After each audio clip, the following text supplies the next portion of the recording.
샬롬, 하나님과 동행하는 새벽기도회 달라스 임마누엘 교회 권성철 목사입니다. 오늘도 하나님과 동행하며 풍성함을 누리시는 저와 여러분이 되시길 주님의 이름으로 축복합니다. 오늘 말씀은 역대상 15장 1절에서 15절까지의 말씀입니다. 다윗이 다윗성에서 자기를 위하여 궁전을 세우고 또 하나님의 궤를 둘 곳을 마련하고 그것을 위하여 장막을 치고 다윗이 이르되 레위 사람 외에는 하나님의 궤를 맬 수 없나니 이는 여호와께서 그들을 택하사 여호와의 궤를 메고 영원히 그를 섬기게 하셨음이라 하고 다윗이 이스라엘 온 무리를 예루살렘으로 모으고 여호와의 궤를 그 마련한 곳으로 메어 올리고자 하여 다윗이 아론 자손과 레위 자손을 모으니 그앗 자손 중에 지도자 우리엘과 그의 형제가 120명이요 무라리 자손 중에 지도자 아사야와 그의 형제가 220명이요 게르손 자손 중에 지도자 요엘과 그의 형제가 130명이요 엘리사반 자손 중에 지도자 스마야와 그의 형제가 200명이요 헤브론 자손 중에 지도자 엘리엘과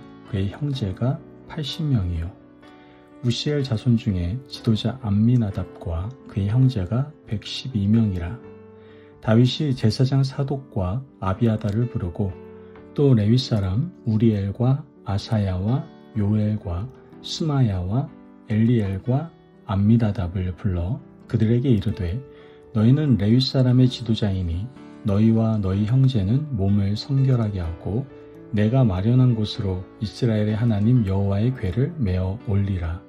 전에는 너희가 매지 아니하였으므로 우리 하나님 여호와께서 우리를 찢으셨으니 이는 우리가 규례대로 그에게 구하지 아니하였음이라 하니 이에 제사장들과 레위 사람들이 이스라엘 하나님 여호와의 궤를 메고 올라가려 하여 몸을 성결하게 하고 모세가 여호와의 말씀을 따라 명령한 대로 레위 자손이 채에 하나님의 궤를 꿰어 어깨에 매니라.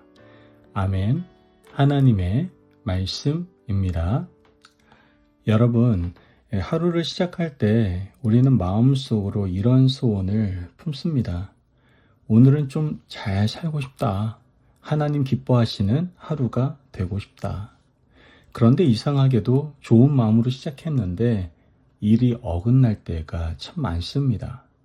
열심히 하려고 했는데 관계가 틀어지고 가족을 위해 애썼는데 오히려 상처가 남고 신앙도 더 열심히 하려는데 마음이 더 건조해질 때가 있다는 것이죠.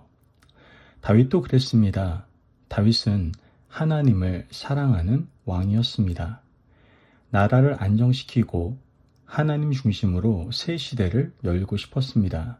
그래서 다윗은 언약궤를 예루살렘으로 모셔오기로 했던 겁니다. 언약궤는 단지 종교적 물건이 아니라 하나님의 임재의 상징이었습니다.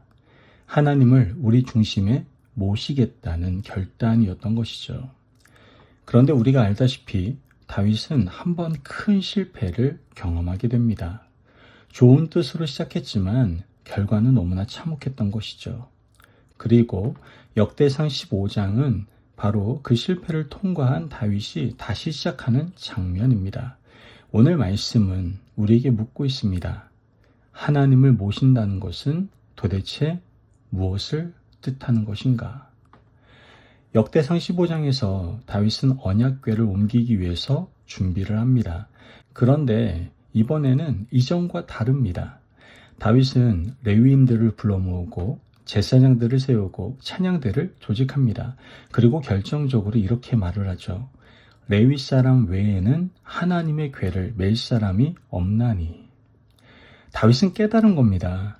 하나님의 일은 내가 편한 방식으로 하면 안 되고 하나님이 정하신 방식대로 해야 한다는 것이죠. 이전에는 어떤 일이 있었습니까? 언약궤를 세수레에 싣고 옮겼습니다.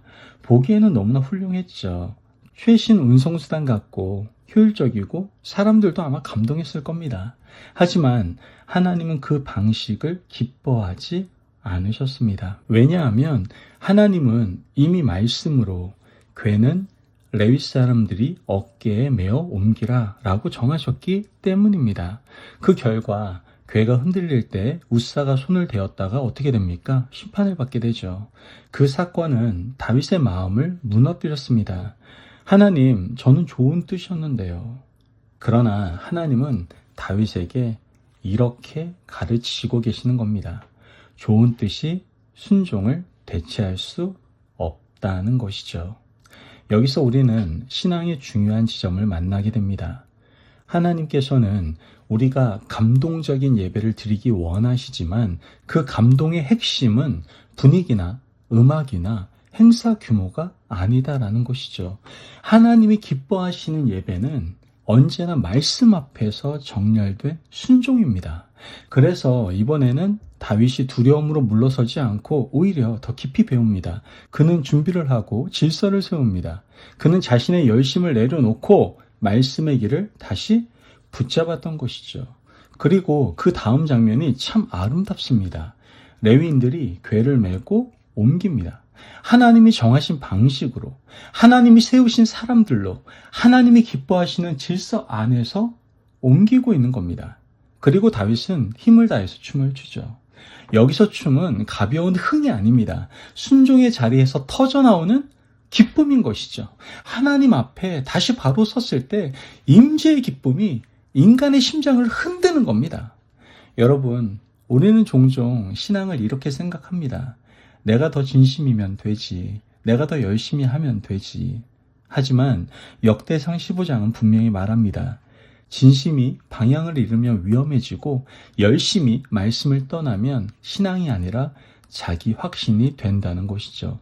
하나님은 우리 열심을 깎아내리시려는 분이 아니라 우리 열심이 진짜 생명의 길을 타도록 붙잡아 주시는 분인 겁니다. 여러분, 말씀은 우리의 자유를 빼앗는 규칙이 아니라 하나님의 임재로 안전하게 들어가게 하는 빛입니다.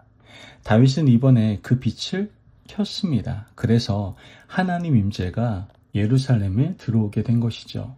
다윗이 하나님을 모셔드렸다는 것은 결국 말씀을 모셔드린 겁니다. 왜 그렇습니까? 하나님은 말씀과 분리되지 않으시기 때문에 그렇습니다. 여러분, 오늘 말씀을 마음에 새기며 우리가 어떻게 하면 하나님을 우리 마음에 모셔드릴 수 있을까요? 먼저 내 방식의 속도를 잠깐 멈추고 말씀의 질서를 먼저 세우시길 바랍니다. 아침에 눈을 뜨자마자 일정과 또한 걱정, 많은 뉴스들이 몰려오죠. 그런데 그때 제일 먼저 해야 할 일은 내가 오늘 하나님 앞에서 어떤 사람으로 서야 하는가를 묻는 겁니다. 짧게라도 말씀 한 구절을 붙잡고 그 말씀에 마음의 방향을 맞춰야 되는 겁니다. 또한 하나님의 일은 편한 방법이 아니라 옳은 길로 하십시오. 가정에서, 직장에서, 교회에서 일이 되게 하려면 편법이 유혹을 합니다. 말 한마디 대충 넘기면 쉬울 때도 있죠. 그러나 성도라고 한다면 쉽게가 아니라 진실하게 가는 사람입니다. 하나님의 임재는 편한 지름길에 머물지 않고 순종의 길에 머문다는 것을 기억해야 됩니다. 마지막으로 순종은 기쁨을 빼앗지 않고 오히려 기쁨을 회복하게 합니다. 다윗의 춤은 순종의 결과였습니다. 오늘 여러분이 작은 순종 하나를 선택해 보십시오. 그 작은 순종이 여러분 안에 잃어버린 기쁨을 다시 흐르게 할 줄로 믿습니다. 여러분, 하나님은 멀리 계신 분이 아닙니다. 하나님은 내가 너희 가운데 거하시겠다라고 말씀하십니다. 그 임재는 거창한 프로젝트로만 오는 것이 아니라 말씀에 기대어 순종하는 마음에 임하게 되는 겁니다. 오늘 다윗처럼 다시 시작합시다. 혹시 어제 실패가 있다면 주님은 우리를 포기하지 않으십니다. 우리의 열심이 방향을 잃었을지라도 하나님은 말씀으로 다시 길을 보여주십니다. 오늘 하루 하나님을 중심에 모셔드리십시오. 말씀에 순종하며 걸을 때 주님의 임재가 여러분의 가정과 일터와 마음 깊은 곳에 머무를 줄로 믿습니다. 아멘. 기도하겠습니다. 사랑이 많으신 하나님 감사합니다. 오늘도 귀한 말씀의 은혜 허락하심을 감사합니다. 하나님, 오늘도 우리 가운데 거하시기를 원하시는 하나님을 찬양합니다. 내 방식에 열심으로 살았던 마음을 내려놓고 말씀 앞에 다시 서게 하시고 작은 순종을 가볍게 여기지 않고 순종의 길에서 주님의 기쁨을 맛보게 하여 주옵소서. 우리 가정과 일터에 하나님의 임재가 들어오게 하시고 우리의 하루가 예배가 되게 하시며 실패한 자리에서도 다시 시작하게 하시는 은혜를 주시고 오늘 믿음으로 걸어가게 하여 주옵소서. 감사하며 예수님의 이름으로 기도합니다. 아멘. 오늘도 하나님과 동행하며 풍성함을 누리시는 저와 여러분이 되시길 주님의 이름으로 축복합니다. 여러분, 하나님은 내 방식의 열심이 아니라 말씀에 순종하는 예배 가운데 임재를 기뻐하십니다. 오늘도 말씀에 순종함으로 하나님의 임재를 경험하는 하루 되시기를 바랍니다. 말씀 안에 승리하십시오.